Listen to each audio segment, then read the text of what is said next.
ನಂದು ಶಿವಕುಮಾರ್ ಅವ್ರ ಭೇಟಿ ಯಾವುದೇ ರಾಜಕೀಯ ಹುದ್ದೆ ವಿಚಾರದಲ್ಲಿ ಭೇಟಿ ಅಲ್ಲ. ಬೇರೆ ವಿಚಾರಗಳಲ್ಲಿ ಮಾತಾಡಿದ್ದೀವಿ ಹೊರತು ರಾಜಕೀಯ ಹುದ್ದೆದು ಯಾವುದೋ ನಾನು ಅವರು ಚರ್ಚೆ ಮಾಡಿಲ್ಲ. ಸರ್, ಈಗ ರಾಹುಲ್ ಗಾಂಧಿ ಅವರನ್ನ ಭೇಟಿ ಮಾಡ್ತಾ ಇದ್ದಾರೆ. ಈಗ 2 ಗಂಟೆಗೆ ಬರ್ತಾರಲ್ಲ ಮೈಸೂರಿಗೆ. ಈಗ ಸಿಎಂ ಭೇಟಿ ಮಾಡಕ್ಕೆ ಹೋಗಿದ್ದಾರೆ, ಡಿಸಿಎಂ ಕೂಡ ಹೋಗಿದ್ದಾರೆ.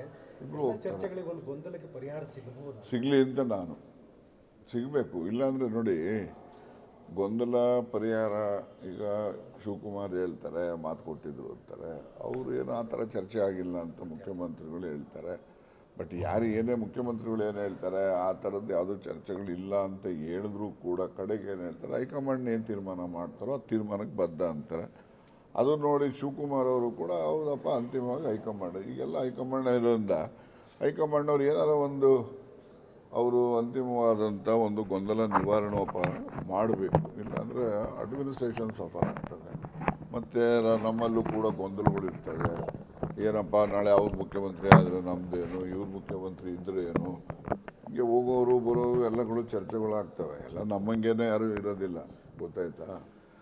ಅದರಿಂದ ಗೊಂದಲ ನಿವಾರಣೆ ಮಾಡಬೇಕು ಅಂತೇಳಿ ನಾನು ಕೂಡ ಹೈಕಮಾಂಡ್ಗೆ ಹಿಂದೆನೂ ಕೂಡ ಮಾಧ್ಯಮದ ಮೂಲಕ ಒತ್ತಾಯನೂ ಕೂಡ ಮಾಡಿದ್ದೇನೆ. ಈಗಲೂ ಕೂಡ ನಾನು ಪಕ್ಷ ಈಗ ಕಾರ್ಪೊರೇಷನ್ ಎಲೆಕ್ಷನ್ಸ್ಗಳು ಜೂನ್ 30 ಒಳಗಡೆ ಮಾಡಬೇಕಂತಿದೆ. ಮೇ ತಿಂಗಳಲ್ಲಿ ಪ್ರಿಯಾಂಕಾ ಖರ್ಗೆ ಅವರು ಹೇಳಿದ್ದಾರೆ, ಅವ್ರು ಹೇಳಿರೋ ಪ್ರಕಾರ ZP TPS ಚುನಾವಣೆಗಳನ್ನು ಮಾಡಬೇಕು ಅಂತ. ಇದು ಮಾಡಲಿಲ್ಲ ಅಂತಂದರೆ ಏನಾಗ್ತದೆ, ನಮಗೆ 73rd 74th ಅಮೆಂಡ್ಮೆಂಟಲ್ಲಿ ಏನು ಸ್ಥಳೀಯ ಸಂಸ್ಥೆಗಳಿಗೆ ಸಂವಿಧಾನಬದ್ಧವಾದಂಥ ಹಕ್ಕನ್ನು ಕೊಟ್ಟಿದ್ದಾರೆ, ಅವರು ಹಣಕಾಸನ್ನು ಬಿಡುಗಡೆ ಮಾಡೋದಿಲ್ಲ. ಅಲ್ಲಿ 15th ಫೈನಾನ್ಸಲ್ಲಿ ನೇರವಾಗಿ ಆಯಾ ಗ್ರಾಮ ಪಂಚಾಯಿತಿಗಳಿಗೆ ಮತ್ತು ತಾಲೂಕು ಪಂಚಾಯಿತಿಗಳಿಗೆ ಹಣ ಬಿಡುಗಡೆ ಆಗ್ತಾಯಿತ್ತು. ಈ ಚುನಾವಣೆ ಆಗಿಲ್ಲ ಅನ್ನೋ ಕಾರಣಕ್ಕೆ ಅವರು ಅದನ್ನು ಬಿಡುಗಡೆ ಮಾಡೋದಿಲ್ಲ. ಸುಮಾರು ಸಾವಿರಾರು ಕೋಟಿ ರೂಪಾಯಿಗಳ ಬರ್ತಕ್ಕಂಥ ಅನುದಾನ ರಾಜ್ಯಕ್ಕೆ, ಗ್ರಾಮದ ಪಂಚಾಯಿತಿಗಳಿಗೆ ಅದು ಅಡಚಣೆ ಆಗ್ತದೆ.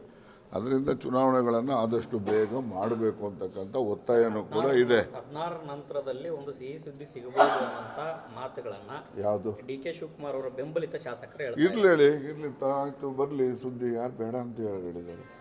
ಯಾರಾದರೂ ಬೇಡ ಅನ್ನೋ ನೋಡಿ, ಸಿಹಿ ಸುದ್ದಿ ಕೊಡ್ತಾರೋ ಕಹಿ ಸುದ್ದಿ ಕೊಡ್ತಾರೋ ಅದು ಹೈಕಮಾಂಡ್ನವ್ರ ಜೊತೆಲಿದ್ದೆ, ಅವ್ರು ಕೊಡ್ತಾರೆ.